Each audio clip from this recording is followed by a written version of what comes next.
تفسیر القرآن آج کا سبق سورہ آل عمران آیت نمبر 33 سے لے کر 37 تک۔ اعوذ باللہ من الشیطان الرجیم، بسم اللہ الرحمن الرحیم۔ ان اللہ اصطفى آدم ونوحا وآل ابراہیم وآل عمران علی العالمین ذریۃ بعضها من بعض واللہ سمیع علیم۔ اذ قالت امرأة عمران رب انی نذرت لك ما في بطنی محررا فتقبل منی انك انت السمیع العلیم۔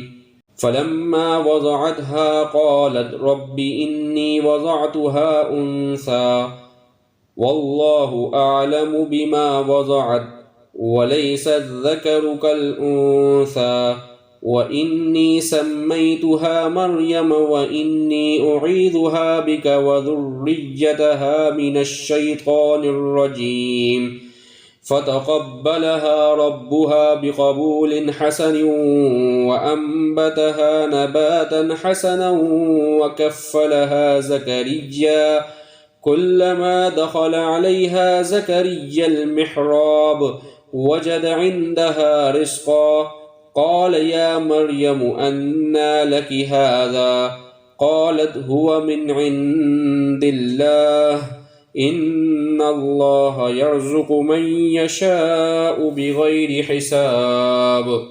ترجمہ: اللہ تعالیٰ نے آدم، نوح، ابراہیم کے خاندان اور عمران کے خاندان کو چن کر تمام جہانوں پر فضیلت دی تھی۔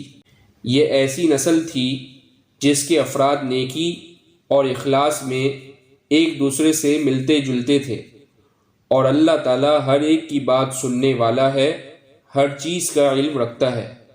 چنانچہ اللہ تعالیٰ کے دعا سننے کا وہ واقعہ یاد کرو جب عمران کی بیوی نے کہا تھا کہ یا رب، میں نے نظر مانی ہے کہ میرے پیٹ میں جو بچہ ہے میں اسے ہر کام سے آزاد کر کے تیرے لیے وقف رکھوں گی، میری اس نظر کو قبول فرما، بے شک تو سننے والا ہے، ہر چیز کا علم رکھتا ہے۔ پھر جب ان سے لڑکی پیدا ہوئی تو وہ حسرت سے کہنے لگی، یا رب، یہ تو مجھ سے لڑکی پیدا ہو گئی ہے، حالانکہ اللہ کو خوب علم تھا کہ ان کے یہاں کیا پیدا ہوا ہے، اور لڑکا لڑکی جیسا نہیں ہوتا۔ میں نے اس کا نام مریم رکھ دیا ہے، اور میں اسے اور اس کی اولاد کو شیطان مردود سے حفاظت کے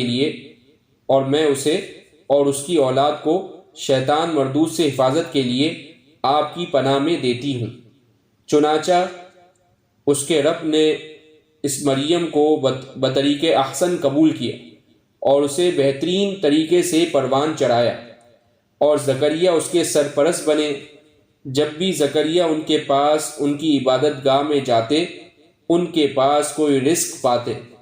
انہوں نے پوچھا، مریم، تمہارے پاس یہ چیزیں کہاں سے آئیں؟ وہ بولی اللہ کے پاس سے۔ اللہ جس کو چاہتا ہے بے حساب رزق دیتا ہے۔ تفسیر: واضح رہے کہ عمران حضرت موسیٰ علیہ السلام کے والد کا بھی نام ہے اور حضرت مریم علیہ السلام کے والد کا بھی۔ یہاں دونوں مراد ہو سکتے ہیں، لیکن چونکہ آگے حضرت مریم علیہ السلام کا واقعہ آ رہا ہے، اس لیے ظاہر یہ ہے کہ یہاں حضرت مریم علیہ السلام ہی کے والد مراد ہیں۔ حضرت عمران بیت المقدس کے امام تھے، ان کی اہلیہ کا نام حنہ تھا۔ ان کے یہاں کوئی اولاد نہیں تھی، اس لیے انہوں نے نظر مانی تھی کہ اگر ان کے یہاں کوئی اولاد ہوگی تو وہ اسے بیت المقدس کی خدمت کے لیے وقف کر دیں گی۔ جب حضرت مریم علیہ السلام پیدا ہوئی تو حضرت عمران کا انتقال ہو گیا۔ حضرت حنہ کے بہنوئی یعنی زکریا علیہ السلام تھے جو حضرت مریم کے خالو ہوئے۔ حضرت مریم علیہ السلام کی سرپرستی کا مسئلہ پیدا ہوا تو قرآن دازی کے ذریعے اس کا فیصلہ کیا گیا، اور قرآن دازی حضرت زکریا علیہ السلام کے قرہ جو ہے حضرت زکریا علیہ السلام کے نام نکلا، جس کا ذکر آگے اسی سورت کی آیت نمبر 44 میں آ رہا ہے۔